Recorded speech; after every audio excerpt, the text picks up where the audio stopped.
തന്റെ അമ്മ ബാത്ടബിൽ മരിച്ചു കിടക്കുന്നത് കണ്ട് ഇവൻ പാനിക്കാവുന്നു. വേഗം തന്നെ ബാത്റൂമിൽ നിന്ന് പുറത്തേക്ക് വന്നവൻ തന്റെ ഫോൺ എടുത്ത് സഹായത്തിനായി ആരെങ്കിലും വിളിക്കാൻ ശ്രമിക്കുന്നു. പെട്ടെന്ന് മരിച്ചുപോയ അവന്റെ അമ്മ ജീവനോടെ വന്ന് നിൽക്കുന്നു. അത് കണ്ടവൻ പേടിച്ച് നിലവിളിക്കുന്നു. അപ്പോഴാണ് അവന് അമ്മ തന്നെ പറ്റിക്കുകയായിരുന്നെന്ന് മനസ്സിലാവുന്നത്. കാരണം കഴിഞ്ഞ ദിവസം അവൻ അമ്മയെ ഹെൽപ്പ് ചെയ്യുന്നതിനിടയിൽ വെജിറ്റബിൾ കട്ട് ചെയ്യുമ്പോൾ അവന്റെ വിരലും മുറിക്കുന്നു. അമ്മ അത് കണ്ട് പാനിക്കാവുന്നു. പക്ഷെ അടുത്ത നിമിഷം തന്നെ അവൻ താൻ അമ്മയെ പ്രാങ്ക് ചെയ്തതാണെന്ന് പറയുന്നു. അത് കണ്ട് അമ്മയ്ക്ക് ദേഷ്യവും സങ്കടവും വരുന്നു. ദേഷ്യത്തോടെ ബാത്റൂമിലേക്ക് പോയ അമ്മ അതേ വേഗത്തിൽ പുറത്തേക്ക് വരുന്നു. നോക്കുമ്പോൾ അവൻ ടോയ്ലറ്റ് ഫ്ലഷ് ചെയ്തിട്ടില്ല. പക്ഷെ അവനത് അത്ര വലിയ കാര്യമായി കാണുന്നില്ല. ദേഷ്യം വന്ന ആ ലേഡി തന്റെ മകന്റെ മോശമായ ശീലം മാറ്റിയെടുക്കണമെന്ന് തീരുമാനിക്കുന്നു. അതുകൊണ്ട് തന്നെ അവനെ ബാത്റൂമിലേക്ക് കൊണ്ടുവന്ന് ടോയ്ലറ്റിൽ എന്തോ ഒഴിച്ച് അവനോട് ക്ലീൻ ചെയ്യാൻ പറയുന്നു. എന്നിട്ട് അവനെ ബാത്റൂമിനകത്ത് പൂട്ടിയിട്ട് അവനത് ക്ലീൻ ചെയ്ത് കഴിയുമ്പോൾ മാത്രമേ ഓപ്പൺ ചെയ്യൂ എന്ന് പറയുന്നു.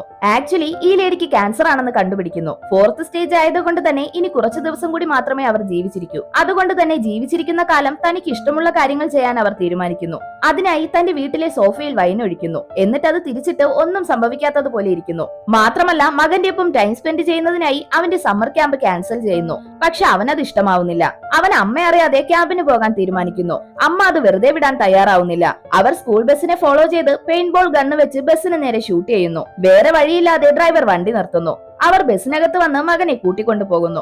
അവനത് ഒട്ടും തന്നെ ഇഷ്ടമാവുന്നില്ല. അവൻ അമ്മയുടെ ഒപ്പം വീട്ടിലിരിക്കാതെ പുറത്തു പോകുന്നു. അവർ വീട്ടിൽ തനിച്ചാവുന്നു. ആ ലേഡി തന്റെ ബാക്ക് യാർഡിൽ സ്വിമ്മിംഗ് പൂൾ നിർമ്മിക്കാൻ തീരുമാനിക്കുന്നു. പക്ഷെ അവരുടെ നെയ്ബർ അതിനെതിരെ കംപ്ലൈന്റ് ചെയ്ത് 3 മാസത്തേക്ക് അത് സ്റ്റോപ്പ് ചെയ്യുന്നു. തന്റെ ഏറ്റവും വലിയ ആഗ്രഹം നടത്താൻ സാധിക്കാത്തതിൽ അവർ നേരെ നെയ്ബറിന്റെ വീട്ടിലേക്ക് വന്ന് ദേഷ്യത്തോടെ സംസാരിക്കുന്നു. നെയ്ബറിന് ആ ലേഡിയെ കണ്ട് ഇൻട്രസ്റ്റിംഗ് ആയി തോന്നുന്നു. അതിനുശേഷം ഒരു ദിവസം അവർ എന്തോ പോലെ ഫീൽ ചെയ്ത് ഉറക്കത്തിൽ നിന്ന് ഉണരുന്നു. നോക്കുമ്പോൾ നെയ്ബറിന്റെ ഡോഗ് അവരുടെ കാലിൽ നക്കുന്നു. അവരതിനെ തിരിച്ച് നെയ്ബറിന്റെ വീട്ടിലെത്തിക്കുന്നു. അതിനുശേഷം ഒരു ദിവസം കാർ റിവേഴ്സ് എടുക്കുമ്പോൾ അറിയാതെ അവർ ആ ഡോഗിനെ ഇടിക്കുന്നു. അവർ തന്നെ അതിനെ ഹോസ്പിറ്റലിൽ എത്തിക്കുന്നു. അവിടേക്ക് വന്ന നെയ്ബറിനോട് നടന്ന കാര്യങ്ങൾ പറഞ്ഞ് ക്ഷമ ചോദിക്കുന്നു. പക്ഷെ അവരെ ഞെട്ടിച്ചുകൊണ്ട് ആ ലേഡി അവർക്ക് എന്ത് ക്യാൻസർ ആണെന്ന് ചോദിക്കുന്നു. ആക്ച്വലി ആ ഡോഗിന് ക്യാൻസർ ഉള്ളവരെ തിരിച്ചറിയാനുള്ള കഴിവുണ്ട്. അതവരെ ഫോളോ ചെയ്യും. അങ്ങനെ അവർ രണ്ടുപേരും ഫ്രണ്ട്സായി മാറുന്നു.